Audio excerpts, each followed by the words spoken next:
Bismillahirrahmanirrahim. Assalamualaikum warahmatullahi wabarakatuh. Selamat pagi semuanya. Ini aku rekaman malam lah.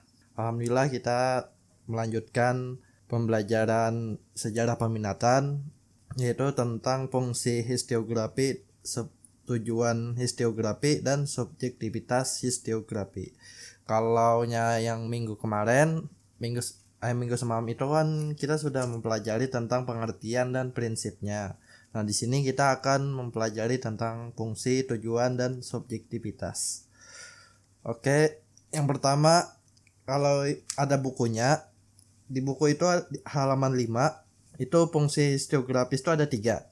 Itu fungsi genetis, fungsi didaktis, dan fungsi pragmatis. Fungsi genetis untuk mengungkapkan asal-usul sebuah peristiwa. Ya jelas, yang namanya historiografi itu kan untuk menemukan ataupun sebuah hasil dari penelitian sejarah. Nah, dari hasil penelitian sejarah itu ada fungsinya tersendiri. Yang pertama harus mengungkapkan asal-usul sebuah peristiwa. Karena kalau tidak diungkapkan ataupun langsung the point aja dalam penulisannya itu ya kada berjalan lah maksudnya itu. Ataupun dalam sebuah cerita tuh langsung peperangannya kan, sebelum peperangannya itu seperti apa jalannya, nah gitu maksudnya. Nah, itu adalah fungsi genetis. Yang kedua ada fungsi didaktis. Fungsi didaktis adalah fungsi yang mendidik, yakni karya sejarah memuat pelajaran, hikmah, dan teladan yang penting bagi pembaca. Jelas, kalau fungsi didaktis itu biasanya orang-orang sejarawan ataupun orang peneliti sejarah biasanya kalau sudah menulis tentang sejarah apa gitu, pasti di akhirnya ataupun di beberapa selip penulisannya tuh ada pesan yang diambil. Pesan yang diambil itu bukan berarti pesan yang ditulis ataupun ditulis langsung ataupun ditulis yang digambarkan secara gamblang. Tapi kebanyakan dari fungsi didaktis ini para pembaca itu ibaratnya itu adalah kalian itu harus memahami apa yang kalian baca, bukan halnya tentang membaca doang itu.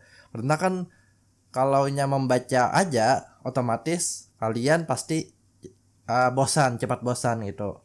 Contohnya aja kita ambil penulisan novel-novel yang ada di webtoon. Nah, di webtoon itu kan kalian membaca sambil berpikir. Dan di akhir-akhir ataupun di selap-selip ceritanya itu kan pasti ada pembelajarannya. Nah gitu. Jadi ada cerita tersendiri gitu. Itu sih dari fungsi didaktis dalam fungsi historiografisnya.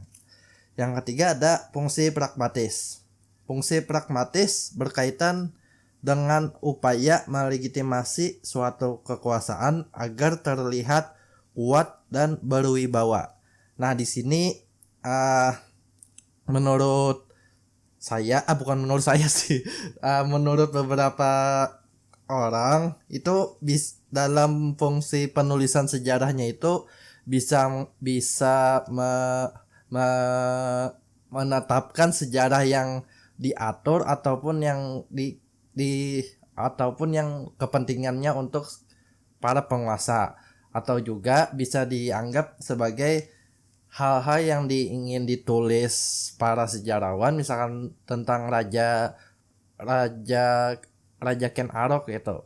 Itu kan ada pesan tersendirinya, dan dalam cerita si Raja Ken Arok itu kan ada apa namanya itulah untuk melegitimasi bahwasanya pernah dipimpin oleh beliau gitu dalam penguasa. Tapi kebanyakan dalam penulisan sejarah itu adalah untuk melegitimasi suatu kekuasaan agar terlihat kuat dan berwibawa. Kayak penulisan apa yolah. Aku bukan bukan menggurui gitu, tapi yang kita ambil contohnya di Indonesia itu. Kalau di Indonesia itu kan kebanyakan orang si Tan Malaka itu merupakan seorang sosialis yang hampir ke kiri, tapi beliau bukan menganggap sebagai seorang komunis gitu. Tapi kebanyakan orang zaman modern saat ini ataupun zaman Orde Baru itu mengatakan si Tan Malaka ini merupakan golongan yang sosialis gitu. Sosialis dalam arti pemikirannya itu terlalu sosial, tapi tujuannya itu sama aja, sama dengan yang lain, yaitu tentang kemerdekaan Indonesia. Itu sih. Semoga paham ya. Tapi kebanyakan sih tentang penulisan fungsi historiografi yang pragmatis ini biasanya untuk melegitimasi kekuasaan pada zaman dulu. Contohnya apa? Banyak sih. Kayak cerita-cerita raja masa lalu tuh. Kayak kerajaan zaman Hindu-Buddha. Nah, kerajaan zaman Hindu-Buddha itu kan yang paling banyak diceritakan ataupun yang banyak ditulis itu adalah si rajanya langsung. Kada memikirkan lagi siapa perdana menterinya, siapa menteri kanannya, menteri kirinya siapa, terus panglima perangnya siapa itu, terus masyarakatnya nih adakah berjasa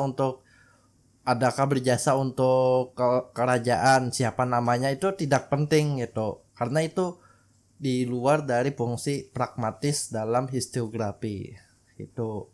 Tapi kan dalam seiring waktu sampai ke zamannya setelah kemerdekaan itu fungsi dari masyarakat itu sudah dibuat dalam penulisan sejarah. Makanya ada beberapa bagian ataupun penulisan sejarah ataupun penulisan peristiwa-peristiwa sejarah, masyarakat lokal itu sangat terbantu, bukan sangat terbantu, sangat apa namanya lah, sangat berjasa lah bahasanya gitu. Nah itu adalah fungsi historiografis. Ada 3 adalah, yaitu fungsi genetis, fungsi didaktis, dan fungsi pragmatis. Oke, selanjutnya adalah tujuan historiografi. Di buku itu ada 4. Yang pertama tujuan dari historiografi ataupun tujuan penulisan sejarah itu adalah sekedar kenangan pribadi atau keluarga. Nah, di sini maksudnya adalah dalam maksud sekedar kenangan itu catatan pribadi harian gitu. Apa ya lah? Selain kata catatan pribadi harian toh. Diare anu lah. Behiraan kamu paham. Diari gitu. Nah, diari itu kan menceritakan kayak banyak sih diari para pahlawan dahulu, yang misalkan si diarinya Soekarno yang Presiden Soekarno yang diasingkan di Pulau Ende di Nusa Tenggara Timur gitu. Itu ada ceritanya, dan itu ditulis langsung oleh Soekarno. Pada saat itu beliau itu saat di pengasingan tuh apa aja di sana gitu. Nah, bahasanya tuh kalau kada paham apa tuh ngapain aja di sana gitu sih. Terus pengasingan Muhammad Hatta ada juga, dan Haji Agus Salim dan lain-lain sih, banyak gitu. Nah, dari kenangan pribadi itu kan bisa dianggap sebagai sebuah apa namanya itulah fungsi dari tujuan dari historiografinya, yaitu bisa menceritakan dan orang-orang setelahnya nanti tahu bahwasanya oh begini rasanya dibuang ataupun kayak apalah itu. Nah, itu adalah sekedar kenangan pribadi untuk keluarga gitu. Yang kedua koreksi atau pembelaan peranan sendiri atau golongan. Nah, di sini maksud dari koreksi atau pembelaan peranan sendiri atau golongan itu biasanya uh, apa ya, dalam penulisan sejarah itu biasanya yang kita tahu kayak peperangan tuh biasanya kan yang ditulis adalah pihak yang menang, pihak yang kalah menulis sebuah sejarah dari pihak yang kalah itu kada dianggap kayak itu pada beberapa puluhan tahun yang lalu. Tapi untuk tahun-tahun belakangan ini ya mulai dianggap itu sebagai pembelaan lah bahasanya, pembelaan sebuah dari golongan. Kenapa jadi kami kalah lah, ada alasannya tersendiri dan itu ditulis oleh para pujangga-pujangga kerajaan pada zaman dahulu. Jadi dalam dua versi itu kan kita bisa meninjau kembali kira-kira kenapa orang jadi kayak ini. Nah, ada benang merahnya lah dari dalam dua cerita tapi dalam satu kejadian yang sama. Semoga paham lah. Contohnya yang paling banyak dikenal itu kebanyakan orang kan yang pihak yang kalah, pihak yang menang yang menulis sejarah. Ada juga yang pihak yang kalah. Pihak yang kalah itu adalah pada saat penaklukan kota Konstantinopel. Nah, di sana itu yang pihak yang kalah lah yang menulis cerita-ceritanya, yang cerita pada saat sebelum peperangan, waktu peperangan dan pasca peperangan. Jadi pihak yang kalah yang menulis, bukan pihak yang menang. Dan pihak yang menang itu setelah beberapa tahun beberapa penguasa atau kada salah atau beberapa tahun setelah ditaklukkan itu baru beliau baru ada yang menulis gitu. Tapi dalam versi mereka. Nah, di situ ada juga benang merahnya. Makanya banyak rujukan tentang penaklukan kota Konstantinopel itu kebanyakan yang di film-film itu kebanyakan yang diambil ceritanya itu adalah pihak yang kalah. Itu sih. Terus tujuan historiografi berikutnya adalah kisah kepahlawanan. Itu jelas karena kisah kepahlawanan itu yang paling dominan lah dalam menceritakan. Nah, kayak entek-entek nang bawahnya tuh kada perlu itu ditulis. Misalkan kayak perang gerilya pada masa revolusi kemerdekaan bukan revolusi sih, zaman mempertahankan kemerdekaan yang dipimpin oleh Sudirman gitu kan. Nah, di situ kan tidak diceritakan secara rinci siapa aja yang menanduk Sidin itu nang Ba-4 tuh. Nah, apakah beberapa tahun kah nama anggung ataukah bergantian tuh, terus nama-namanya siapa aja kayak itu kan tidak ditulis gitu dalam buku sejarah. Itu maksudnya. Jadi yang paling didominankan, yang paling ditujukan itu adalah yang pemimpinnya. Jadi ibaratnya pemimpin yang pahlawan lah ibaratnya yang paling dominannya itu. Padahal kan entek-entek di bawahnya itu ada kayak itu membantu tapi tidak dianggap. Terus juga ada sih yang kalau di Indonesia ini yang entah kenapa aku nih bingung juga kenapa kada dianggap kayak itu.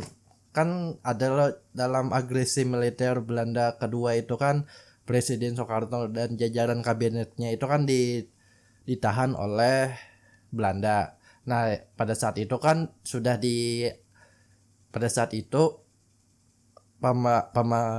fungsi pemerintahan Indonesia itu kan sudah diambang kehancuran gitu. Tapi sudah dimodali ya. Sudah diancang-ancang lah bahasanya nanti ada yang mengganti, yaitu presiden sementara yang ada di Sumatera. Nah, tapi kenapa kada dianggap sampai saat ini? Padahal kan beliau meskipun beberapa bulan aja menjabat gitu, tapi ada kayak itu fungsinya. Tapi kenapa kada dapat? Nah itu aku gini kada tahu jual. Sulit sih kenapa jadi kada dianggap kayak itu. Ada politisasinya lah itu. Ujarnya politisasi Pang. Ya kayak itu Pang, penulisan sejarah tuh alih-alih. Oke, selanjutnya sebagai apologi atau kepentingan pendidikan. Nah, di sini di tujuan dari tujuan penulisan sejarah yaitu untuk kepentingan pendidikan tertentu. Contohnya adalah kayak kita mempelajari sejarah Indonesia mulai dari sejarah manusia purba sampai reformasi. Zaman reformasi itu kan harus menceritakan satu berurutan gitu kan, ataupun kayak ya paling kadang mengetahui lah isinya seperti apa itu kan ada fungsi untuk kepentingannya tersendiri. Tapi ada juga beberapa peristiwa sejarah yang ya tidak perlu untuk diungkit benar lah itu. Contohnya apa? Jangan disamper di sini gini kali. Aku kada wani kalau di mamai pulangin video kok. Ya Allah, kalau Anda tahu kayaknya kita ngezoom jagin lah supaya tahu. Kalau ngezoom tuh nyaman aku memberitahu apa aja kayak itu. Dah kita lanjut lah. Itu adalah tujuan historiografi. Ada 4 tadi lah. Yang pertama sekedar kenangan pribadi untuk keluarga, koreksi atau pembelaan peranan sendiri atau golongan, kisah pahlawanan, dan sebagai apologi atau kepentingan pendidikan. Itu adalah tujuan historiografi. Nah, selanjutnya adalah subjektivitas historiografi. Nah, maksud dari subjektivitas itu adalah bisa lawan dari objek. Apa subjek? Kalau bahasa awam, bahasa kita itu adalah kayak bukan sama-sama sih, tapi bisa dianggap objek, tapi untuk beberapa waktu kemudian itu bisa berubah lagi gitu, kayak teori-teori lah kayak itu, ataupun hipotesis bahasanya, kayak teori kedatangan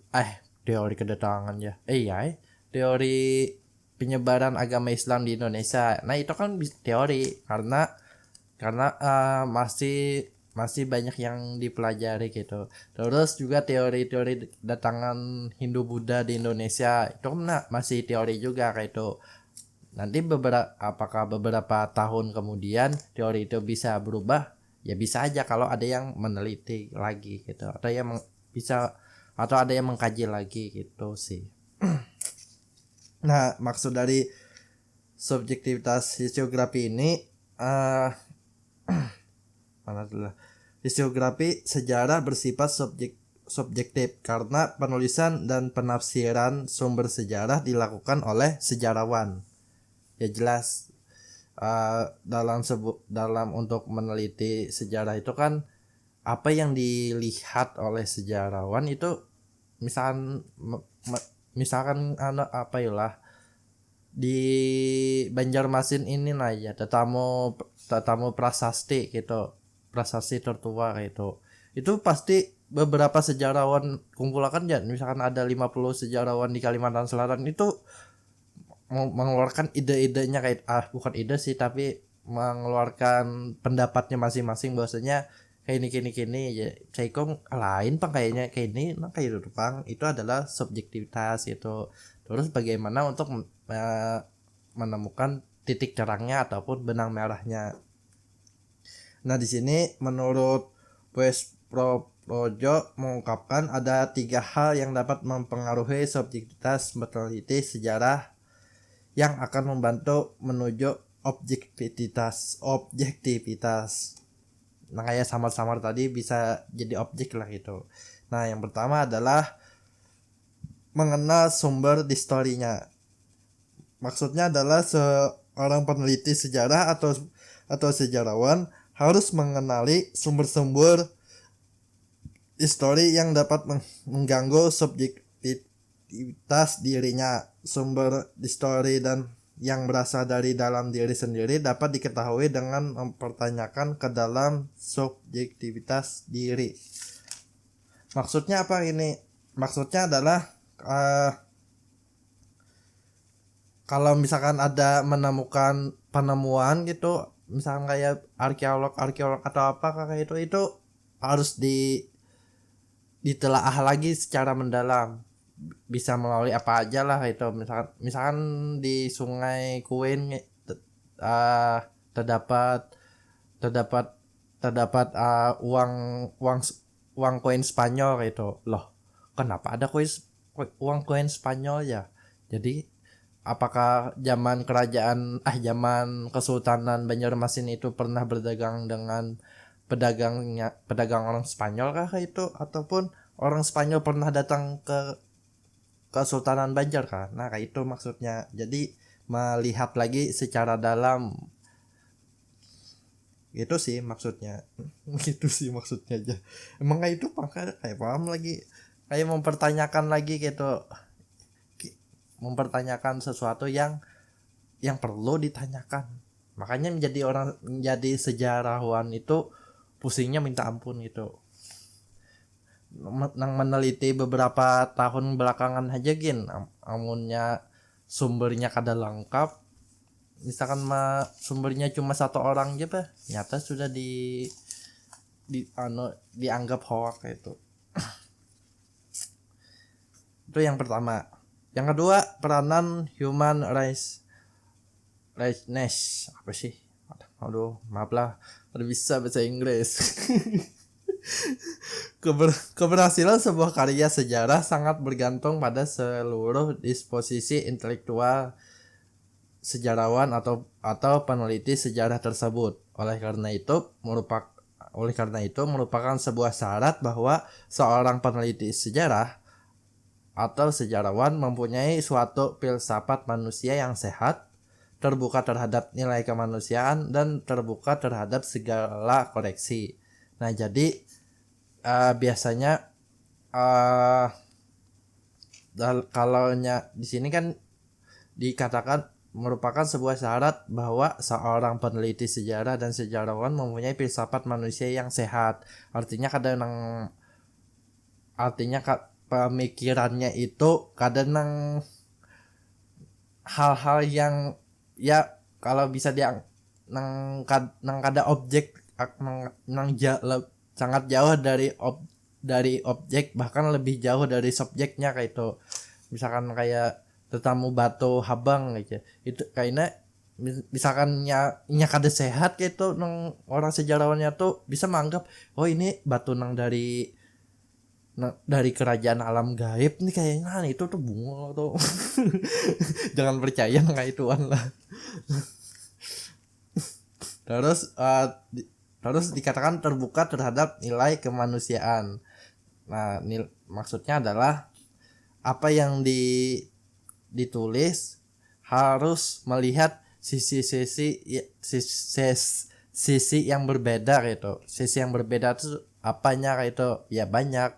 Misalkan kayak penulisan peperangan tuh kayak peperangan antara perang Banjar dengan Belanda kayak itu. Itu kan di kebanyakan ditulis kan menceritakan peperangan aja kayak itu. Tapi tidak ditulis secara rinci kayak apa keadaan masyarakat pada saat itu. Ada sih beberapa sedikit ditulis kayak bahar itu kalaunya orang Pahuluan lah itu. Orang Pahuluan tuh menganggap kalaunya ada seorang pedagang kah itu ataupun seorang yang paling sugih lah bahasanya tuh memborong uyah di pasar kayak itu. Nah itu bisa dianggap sebagai tanda-tanda untuk peperangan akan terjadi. itu dia sampai wah ini gini dianggapnya masih itu sih. Jadi terbuka untuk nilai kemanusiaan dalam penelitian itu harus ada. Terus terbuka terhadap segala koreksi. Nah di sini maksudnya adalah apa yang dikoreksi apa yang dikritik oleh orang, tulisan seorang nih dikritik oleh orang ataupun diberi masukan, itu kita harus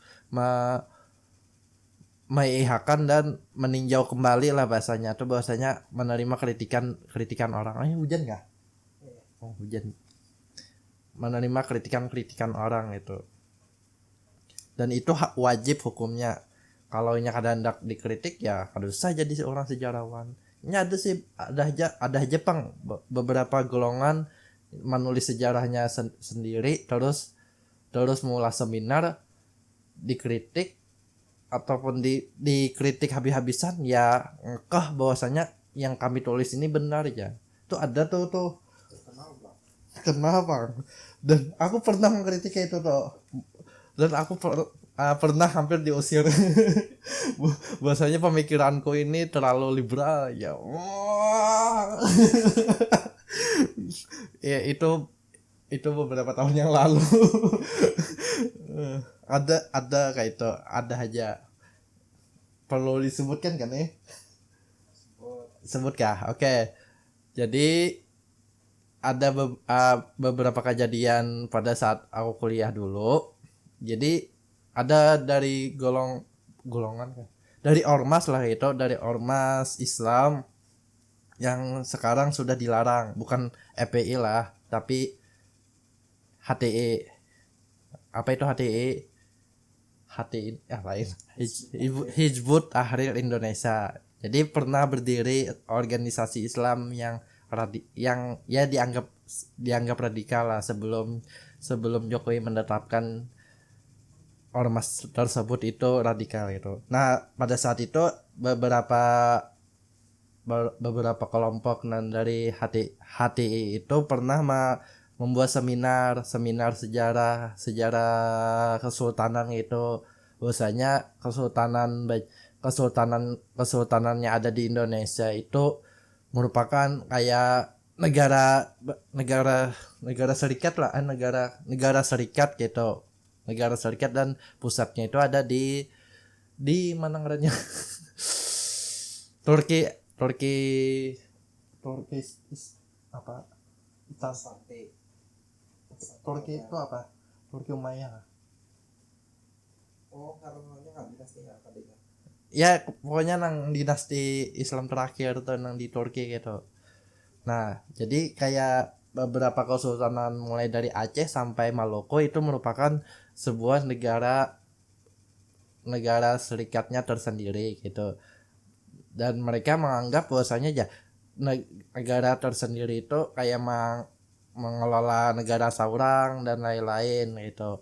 Tapi kan kalaunya sesama Islam kan kadang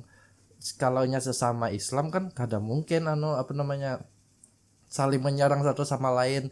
Salah satunya yang aku pertanyakan dulu itu adalah kerajaan Mataram Islam menyerang Kesultanan Banten. Itu kan sama-sama pemimpinnya agama Islam, kok mereka saling menyerangnya. Nah dari situlah aku berdebat sampai habis dan pernah diusir juga. Pernah diusir bahwasanya pemikiranku itu yang aku baca itu penulisan yang liberal benar ya, padahal mereka yang kadang hendak dikritik. Itu maksudnya dari peran human rights tadi. Jadi apa yang mereka tulis pada saat itu merupakan sebuah kebohongan yang penulisan mereka itu segan untuk kelompoknya seorang itu, bahwasanya ini. Ya semoga video ada di ada diserang. Kada apa-apa siapa juga hendak mendengarkan inilah. Muka aku kada ada juga aman cok. Oke, selanjutnya yang terakhir, titik berdiri. Cara di sini Maksudnya adalah cara seseorang untuk memandang sebuah objek berbeda satu sama lain akibat titik berdiri yang berbeda. Masing-masing akan melihat dan memberikan persepsi terhadap objek sesuai dengan yang dilihat dari titik di mana ia berdiri. Dalam hal ini tidak akan ada persepsi yang salah dan yang benar. Dengan mengidentifikasi titik di mana kita berdiri, kita bisa mengidentifikasi sikap dalam keadaan titik berdiri tersebut. Wah, pusing, kadang aku aja pusing. Maksudnya di sini adalah apa yang kalian tulis gitu untuk mencapai dari subjektivitas dari subjek menjadi objek dalam sebuah sejarah itu, apa yang kayak harus menetapkan bahwasanya yang kalian tulis itu benar gitu, tapi sesuai dengan yang kalian tulis itu benar, tapi kalau misalkan ada serangan-serangan dari apa itu, kau bisa diterima aja lah. Itu ada masalah mereka mengatakan apa ya bahasanya tuh, kan inget aku nih. Maksudnya dari sudut pandang lah bahasanya tuh, sudut pandang buhan sejarawan ini menganggap bahwasanya peristiwa kayak ini ya, tapi sejarawan yang satunya melihat dari sisi yang berbeda, menganggap peristiwanya tuh kayak itu. Apakah ada di penulisan sejarah yang beberapa banyak ditulis di sejarawan di Indonesia itu, ada beberapa kayak penulisan penulisan sejarah yang ditulis oleh Belanda itu berbeda dengan penulisan sejarah yang ditulis oleh orang-orang Indonesia. Karena apa? Tujuannya itu beda-beda juga kayak itu. Bahwasanya kalau penulisan sejarah kalau bukan orang-orang Belanda zaman penjajahan Belanda kan, yang ditulis adalah untuk kepentingan mereka. Bahwasanya pada bahari itu kan kadada apa namanya tuh, kadada apa bahasanya lah, kadada damai-damainya ya, peperangan aja juga kayak itu. Nah, dalam sesi penulisan sejarawan nasional saat ini menganggap penulisan dari sudut pandang orang Belanda ini beda kayak itu. Bahwasanya zaman dulu tuh emang ada peperangan gitu, tapi bukan peperangan untuk menguasai, tapi ada dari segi sesi yang lain, kayak peperangan antara Majapahit dengan kerajaan Saruna yang ada di Kalimantan Selatan kan. Itu kalau dari dari segi pandangan Belanda itu menganggap itu sebuah penaklukan itu. Tapi kan dalam segi penulisan sejarawan nasional itu menganggap sebagai untuk menggabungkan diri dalam satu tujuan yang sama. Itu sih ya, semoga paham lah. Untuk lebih lanjutnya kalian bisa melihat di buku itu halaman 5 dan 6. Itu aja dari saya. Kalau ada pertanyaan silakan kalian tulis komentar di bawah. Itu aja dari saya. Terima kasih, semoga kalian paham. Assalamualaikum warahmatullahi wabarakatuh.